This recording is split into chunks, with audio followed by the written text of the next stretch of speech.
जी अस्सलाम वालेकुम students, Wazir Hasan Alvi's here and you watching Alvi law associates. LLB part 1 और इसके हवाले से हम इम्पोर्टेंट जो क्वेश्चंस हैं उनकी लेक्चर सीरीज हम एक कर रहे हैं, जिसमें आपसे पहले हम डिस्कस कर चुके हैं डिफरेंट सब्जेक्ट्स के बारे में। अब फोर्थ नंबर पे जो आपका पेपर होना है वो फिलोसफी ऑफ लॉ का एग्ज़ाम है, ठीक है। फिलोसफी ऑफ लॉ के इम्पोर्टेंट क्वेश्चंस कौन से हैं उनको ज़रा एक नज़र देख लेते हैं। सबसे पहले आपको पता है कि आउटलाइन हम डिस्कस करते हैं कि पंजाब यूनिवर्सिटी ने हमें कौन सी चीज़ें तैयार करने को कही हैं। जब वो हम देख लेते हैं देन उसमें से इम्पोर्टेंट जो है वो हम क्वेश्चंस जो है वो निकालते हैं। तो सबसे पहले अगर आउटलाइन की बात करते हैं तो आउटलाइन में हमारे पास पहला चैप्टर जो है उसमें व्हाट इज़ लॉ, यानी लॉ क्या है, इसका मीनिंग और डिफरेंट जो जूरिस्ट हैं उनके अकॉर्डिंग लॉ की जो डेफिनेशन है उस पर बात करेंगे इसमें। देन नंबर सेकंड पे है rule of law in society. Society के अंदर, मुआशरे के अंदर जो कानून है, लॉ है, इसका किरदार क्या है, इसका रोल क्या है, इस चीज़ पे हम बात करेंगे। अक्सर जो है ना रूल ऑफ लॉ और रोल ऑफ लॉ को बच्चे जो है ना मिक्सअप कर रहे होते हैं। तो रोल ऑफ लॉ एक सेपरेट थिंग है, रूल ऑफ लॉ एक सेपरेट थिंग है। और आपका जो फिलोसफी ऑफ लॉ का पेपर है पार्ट फर्स्ट का, इसमें रूल ऑफ लॉ का कंसेप्ट नहीं है, जो कि एवी डाइथे का कंसेप्ट है, वो इसके सिलेबस आउटलाइन का हिस्सा नहीं है। आपके सिलेबस में जो चीज़ ऐड है वो रोल ऑफ लॉ है, यानी ROLE रोल, मतलब मुआशरे के अंदर, सोसाइटी के अंदर लॉ का, कानून का किरदार क्या है, इस चीज़ पे हमने बात करनी है। क्वेश्चन नंबर सॉरी आपका जो आउटलाइन का थर्ड टॉपिक है उसमें सोर्सेज ऑफ लॉ की बात है, जिसमें लेजिस्लेशन, प्रेसिडेंट, कस्टम पे बात होती है। क्लासिफिकेशन ऑफ लॉ है, जिसमें लॉ को डिफरेंट कैटेगरीज में क्लासिफाई किया गया है, लाइक सिविल लॉ है, क्रिमिनल लॉ है, मॉरल लॉ है, देन आपका जो है इंटरनेशनल लॉ है, देन इसी तरह से अंपैरेटिव एंड पॉजिटिव लॉ है, फिजिकल एंड साइंटिफिक लॉ है, डिफरेंट कैटेगरीज हैं, क्लासिफिकेशन है लॉ की, उस पर बात करनी है। देन थेरीज हैं, थेरीज का पार्ट जो है वो इम्पोर्टेंट है, काफ़ी ज़्यादा थेरीज है इसमें, जैसे नेचुरल लॉ थेरी है, लीगल पॉजिटिविज्म है, प्योर थेरी ऑफ लॉ है, सोशल कॉन्ट्रैक्ट थेरी है, अमेरिकन लीगल रियलिज्म है और क्रिटिकल थेरी है। तो ये डिफरेंट आपके पास यहाँ पे थेरीज भी जो हैं अवेलेबल हैं, और इसमें से 3 या 4 थेरीज अक्सर जो है वो पेपर में पूछी जाती हैं। और देन हमारे पास लीगल राइट्स और ड्यूटीज़ का कंसेप्ट है, ये हमारे पास आउटलाइन है। अब इम्पोर्टेंट क्वेश्चन की तरफ बढ़ने से पहले आई वुड लाइक टू से कि ये जितने भी इम्पोर्टेंट क्वेश्चंस हम बताने जा रहे हैं साल के शुरू से, मतलब सितंबर अक्टूबर से अल्हम्दुलिल्लाह हम अपना सेशन स्टार्ट करते हैं, जो कि मार्च अप्रैल तक हमारा ख़त्म हो रहता है। तो मार्च अप्रैल तक हमने स्टूडेंट्स को ये सारे के सारे क्वेश्चंस जो है वो खुद करवाए हुए हैं, ये सारी की सारी आउटलाइन करवाई हुई है, सारे के सारे लेक्चर्स, सारे के सारे नोट्स हमारी mobile application Alvi law academy के नाम से गूगल प्ले स्टोर पे अवेलेबल है। वहाँ ऑलरेडी ये सारी चीज़ें अवेलेबल है। तो मतलब ऐसा नहीं है कि एग्ज़ाम्स के दिनों में जो है वो हम आए हैं और आके जो है वो बस आपको जो है वो एवें ब्लफ मारना शुरू हो गए हैं या एवें व्यूज़ की खातिर आए हैं। नहीं, ऐसा सीन नहीं है। हमारी प्रॉपर वर्किंग होती है और वर्किंग के बाद हम इन दिनों में स्टूडेंट्स को मज़ीद आसानी के लिए जो है वो क्वेश्चंस वगैरह प्रोवाइड करते हैं। तो एक सिलसिला मैं ऑलरेडी कहता हूँ कि वो होता है कि 5 क्वेश्चंस वाला, के 5 क्वेश्चन इसमें से आ जाएँगे। लेकिन हम कोशिश करते हैं कि बच्चों को वो क्वेश्चंस प्रोवाइड करें कि हम 5 का दावा ना करें।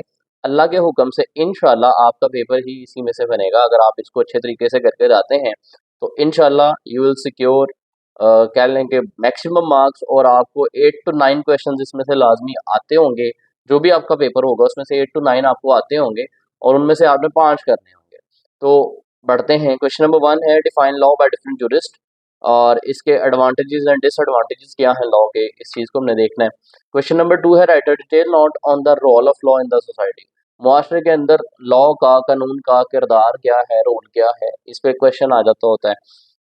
क्वेश्चन नंबर 3 है व्हाट इज लॉ, लॉ क्या है, right note on different sources of law.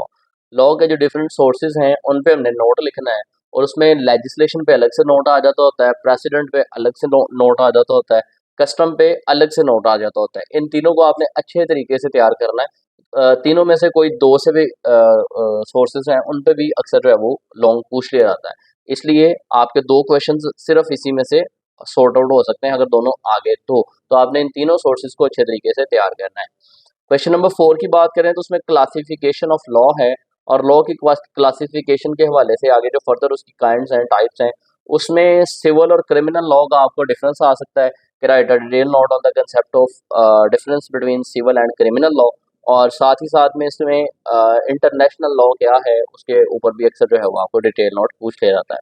Question number 5 है, write a detail note on the concept of natural law theory. Natural law theory क्या है, उसकी इंपॉर्टेंस क्या है, इस बात पे आपने जो है वो क्वेश्चन तैयार करना है। देन है, write a detail note on the concept of Kelsen's pure theory of law. Last जो 2024 एनुअल था आई गेस, वहाँ पे कैल्सन्स की प्योर लॉ थ्योरी 2 दफ़ा पूछ ली गई थी।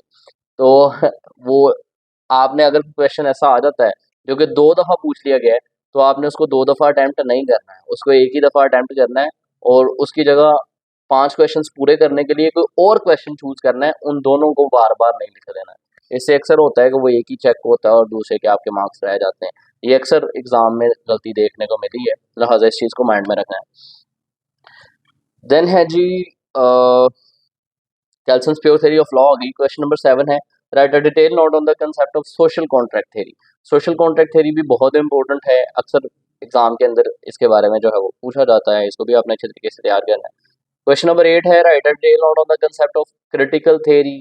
क्वेश्चन नंबर 9 पे जो है वो लीगल पॉजिटिविज्म है। 10 पे इम्पेरेटिव थ्योरी है, जिसको पॉजिटिव लॉ थ्योरी भी बोलते हैं, जिसको ऑस्टन की थ्योरी भी बोलते हैं। ऑस्टन की थ्योरी अक्सर जो है वो एग्जाम के अंदर पूछ ली जाती है, इसको भी आपने अच्छे तरीके से तैयार करना है। क्वेश्चन नंबर 11 पे है, write a detail note on the concept of legal rights. Legal rights के कंसेप्ट पे नोट लिखना है, ये भी मस्ट आते ही होते हैं। या तो आपको लीगल राइट को पूछ लिया जाता है एज इट इज, या लीगल राइट की कुछ काइंड्स जो है ना एग्जाम में क्वेश्चन के अंदर लिख दी जाती हैं कि ये 3 से 4 जो काइंड्स हैं लीगल राइट्स की, इन पे जो है वो आप नोट लिखें। तो दोनों तरीके से पूछा जा सकता है। और last but not the least we have, write a detail note on the concept of moral law. Moral law पे आपने नोट लिखना है, ये भी आ जाता होता है एज अ लॉन्ग, ये क्लासिफिकेशन वाले पोर्शन में से ही है।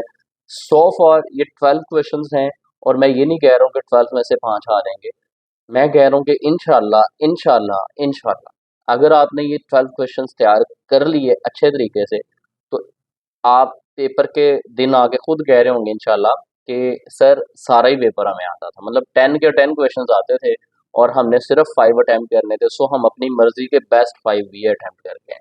तो इंशाल्लाह अल्लाह ताला ने चाहा तो ज़रूर ऐसा होगा। Best of luck to all of you. बाकी मिलते हैं इंशाल्लाह अपनी नेक्स्ट वीडियो में। मज़ीद आपको किस सब्जेक्ट के जो है वो इंपॉर्टेंट क्वेश्चंस चाहिए, कमेंट बॉक्स में लाजमी बताइएगा, ताकि हम उस पर इंपॉर्टेंट क्वेश्चंस की वीडियो जो है वो अपलोड कर सकें। फिलहाल इतना ही था, मिलते हैं इंशाल्लाह अपने नेक्स्ट लेक्चर में। तब तक के लिए अल्लाह हाफिज़, थैंक यू।